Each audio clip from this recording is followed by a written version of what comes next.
America में एक भूत ने अपनी मर्डर मिस्ट्री सुलझाने में पुलिस की मदद की थी। यह घटना अमेरिका के वेस्ट वर्जीनिया राज्य में ग्रामीण क्षेत्र ग्रीनबेयर काउंटी में आज से करीब 124 साल पहले घटी थी। इस काउंटी में इरास्मस एडवर्ड शू नाम का एक लोहार रहता था। उसकी 3 महीने पहले ही एल्वा नाम की एक महिला के साथ शादी हुई थी।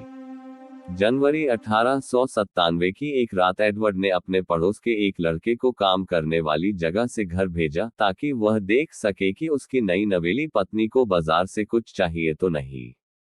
जब यह लड़का ग्रीनबेयर काउंटी में उसके घर के दरवाजे पर पहुंचा तो उसने एल्वा को सीढ़ियों के नीचे पड़ा पाया। एक पल के लिए वह लड़का ठिठक गया। उसे समझ नहीं आ रहा था कि वह क्या करे। उसने एल्वा को सीधा किया और चेक करने की कोशिश की कि आखिर हुआ क्या है। एल्वा का सिर एक तरफ झुका हुआ था। पहले तो उसे लगा कि एल्वा शायद सो रही है। वह चुपचाप उनकी ओर बढ़ा और मिसेज शू कहकर उन्हें जगाने की कोशिश की। कोई जवाब न मिलने पर वह घबराकर वहां से दूर चला गया और अपनी मां को इस बारे में बताया। पड़ोस में ही रहने वाली उस लड़के की मां ने एल्वा को बेसुध पड़ा देख स्थानीय डॉक्टर और सरकारी अधिकारी जॉर्ज डब्ल्यू कन्नप को बुलाया। सूचना देने के लगभग 1 घंटे तक कन्नप घटनास्थल पर नहीं पहुंचे, लेकिन तब तक एडवर्ड वहां पहुंच चुका था। वह अपनी पत्नी के शव को वहां से उठाकर बेडरूम में लेकर गया। उसे नहलाया, कपड़े पहनाए और बिस्तर पर लिटा दिया। उसने अपनी पत्नी के मृत शरीर को एक ऊंचे कॉलर वाले कपड़े पहनाकर दफनाने के लिए तैयार किया और उसके चेहरे पर पर्दा डाल दिया। इस दौरान सरकारी अधिकारी और मौत के मामलों को देखने वाले स्थानीय डॉक्टर जॉर्ज डब्ल्यू कन्नप भी पहुंच गए। उन्होंने मृतक महिला के शरीर की जांच शुरू कर दी। उस दौरान पति एडवर्ड शू अपनी पत्नी के सिर को गोद में रखकर रोता रहा।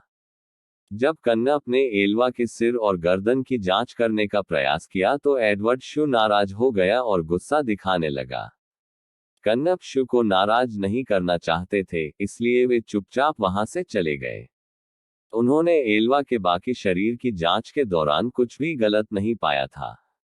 कन्नप कुछ हफ्ते पहले से एल्वा का इलाज भी कर रहे थे, इसलिए उन्होंने मृत्यु के कारण को अचानक आई बेहोशी का करार दिया।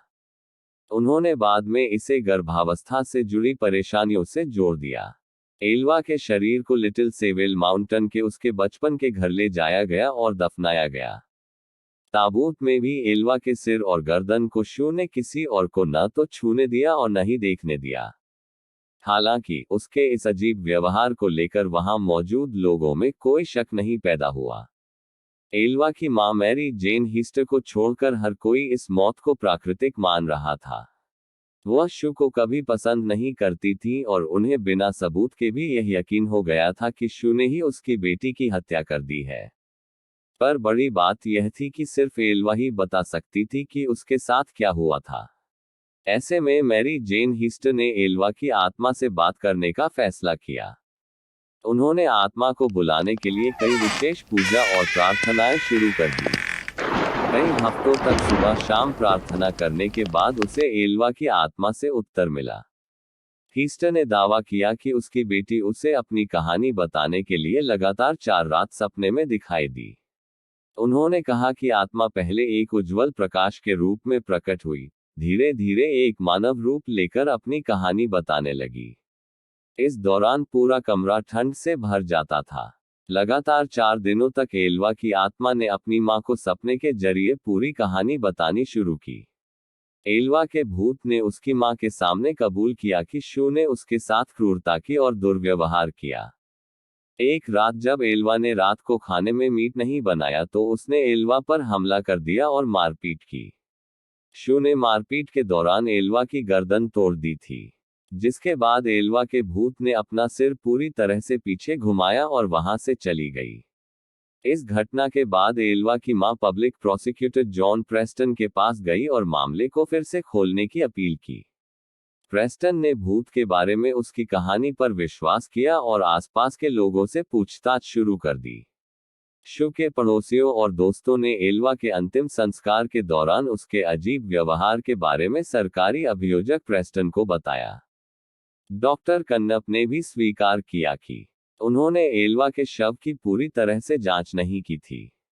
प्रेस्टन के लिए ये दोनों बयान शव के फिर से परीक्षण के आदेश को पाने के लिए पर्याप्त थे। उन्होंने कोर्ट के आदेश से शू की आपत्तियों के बावजूद शव को कब्र से बाहर निकलवाया और जांच के लिए मोर्चरी लेकर गए।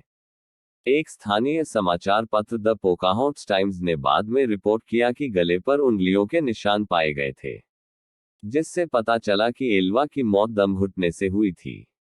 उसके गर्दन पर गला घोंटने के निशान पाए गए थे, जिससे गर्दन की नस और कोशिकाओं को काफी नुकसान पहुंचा था।